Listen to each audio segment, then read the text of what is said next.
ஹரே ராமா ஹரே கிருஷ்ணா. கற்பூர காலை வணக்கம். இன்று நாம் காணவிருக்கும் ஸ்லோகம், பாடல், ஆன்மீக கதை வழங்குபவர்கள் பாஸ்கரா கற்பூரம். பூஜைக்கென்றே புத்தது பரிசுத்தமான பாஸ்கரா கற்பூரம் மற்றும் சாம்பிராணி வகைகள், சேலம். இன்றைய ஸ்லோகம்: நமஸ்தேஸ்து மகாமாயே ஸ்ரீபீठे சுரபூஜிதே शङ्खचक्रगदाहस्ते महालक्ष्मी नमोऽस्तुते। नमस्तेस्तु गरुडारूढे कोलासुरभयङ्करी सर्वपापहरे देवी மகாலக்ஷ்மி நமோஸ்துதே. இன்றைய பாடல்: கோவிந்த போலோ கோபால போலோ ராம் நாம் போலோ ஹரி நாம் போலோ அல்லாஹ் மாலிக் ஈஷா நானக் அல்லாஹ் மாலிக் ஈஷா நானக் जो राष्ट्र महावीर बुद्ध नाम बोलो गोविंद बोलो गोपाल बोलो राम नाम बोलो हरि नाम बोलो।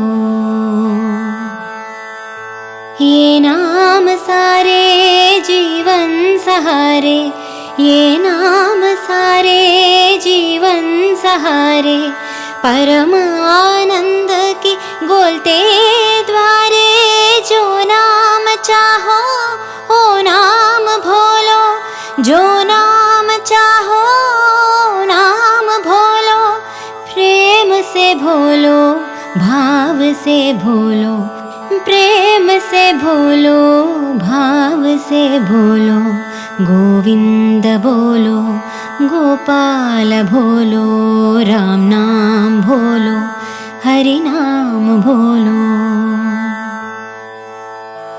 இன்றைய ஆன்மீக கதை. ஹரே ராமா ஹரே கிருஷ்ணா. இன்று நாம் பார்க்கவிருக்கும் ஆன்மீக கதை, என்னோட கஷ்டங்களுக்கு யார் காரணம்? ஒரு ஊர்ல ஒரு முட்டாள் வாழ்ந்துட்டு இருந்தான். அவன் வாழ்க்கையில நிறைய தடைகளை அனுபவிச்சான். அந்த முட்டாள் கோயிலுக்கு போய் கடவுள்கிட்ட, கடவுளே, என்னோட வாழ்க்கையில் நான் எதையுமே சாதிக்க முடியல, என்னோட சாதனைக்கு யார் தடையாக இருக்கிறாங்களோ அவன் வாழ்க்கையில் நிறைய கஷ்டப்படணும் அப்படின்னு கடவுள்கிட்ட வேண்டிக்கிட்டான். அதுக்கப்புறமும் சில மாதங்கள் நிறைய தடைகளை அனுபவிச்சுக்கிட்டே இருந்தான். திருப்பி கோயிலுக்கு போய் கடவுள்கிட்ட, கடவுளே, என்னோட வாழ்க்கையில் நான் முன்னேறதுக்கு யார் தடையாக இருக்கிறாங்களோ அவங்க நிறைய கஷ்டங்களை அனுபவிக்கணும் அப்படின்னு வேண்டிக்கிட்டான். திருப்பி ஒரு 3 மாதங்கள் நிறைய சங்கடங்களை அனுபவிச்சான். திரும்பவும் கோயிலுக்கு போய் கடவுள்கிட்ட, என்னோட வாழ்க்கை அடுத்த கட்டம் முன்னேற்றத்துக்கு போகாமல் யார் தடுக்கிறாங்களோ அவன் வாழ்க்கையில் நிறைய கஷ்டங்களை அனுபவிக்கணும் அப்படின்னு மறுபடியும் கடவுள்கிட்ட கேட்டான். மறுபடியும் அவன் கஷ்டம் தீரவே தீரலை. அப்படின்றதுனால ஒரு நாள் விரக்தியில் தூக்கு மாட்டி செத்தும் போயிட்டான். செத்து போனதுக்கு அப்புறமா நேராக கடவுள்கிட்ட போயிட்டு, என் கடவுளே, 3 தடவை உன்னை பார்த்து வேண்டதுக்காக கோயிலுக்கு வந்தேன். ஒரே ஒரு தடவை வேண்டுனா கூட நாங்கள் கேட்குறதெல்லாம் நீ கொடுப்பேன்னு எல்லாரும் சொல்கிறாங்க. அப்படி இருக்கும்போது 3 தடவை நான் வந்து கேட்டேன். அப்படி இருந்தும் எனக்கு அவ்வளோ தடங்களை கொடுத்தியே, ஏன் நான் வாழ்க்கையில் ஜெயிக்கலை அப்படின்னு கேட்டான்.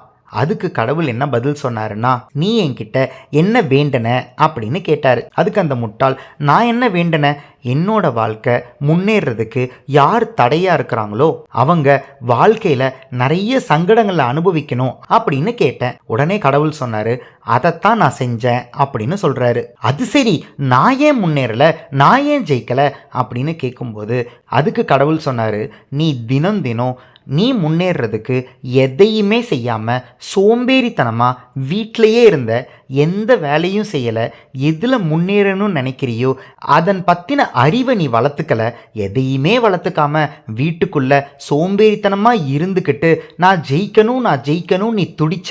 அந்த சமயத்தில் நீ என்கிட்ட என்ன தெரியுமா வந்து கேட்ட, என்னோட முன்னேற்றத்துக்கு யார் தடையாக இருக்காங்களோ அவங்க கஷ்டங்களை அனுபவிக்கணும்னு சொன்னேன்.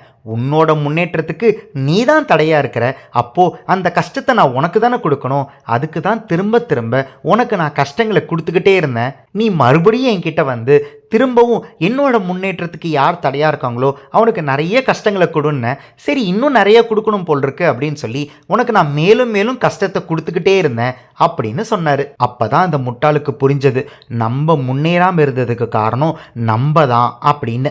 ஒவ்வொருத்தரும் அவங்களோட வாழ்க்கையில் முன்னேறாமல் இருக்கிறதுக்கு வேற யாரோ காரணம் அப்படின்னு தான் நினச்சிட்டு இருக்காங்களே தவிர, அவங்க முன்னேறாமல் இருக்கிறதுக்கு அவங்க தான் காரணம்னு எப்போ புரிஞ்சுக்கிறாங்களோ அப்போவே அவங்க வாழ்க்கையில் முன்னேறிடுவாங்க.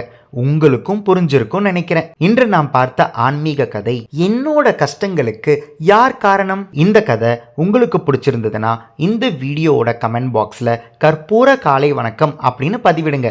நாளை இன்னொரு ஆன்மீக கதையில உங்களை சந்திக்கிறேன். ஹரே ராமா ஹரே கிருஷ்ணா.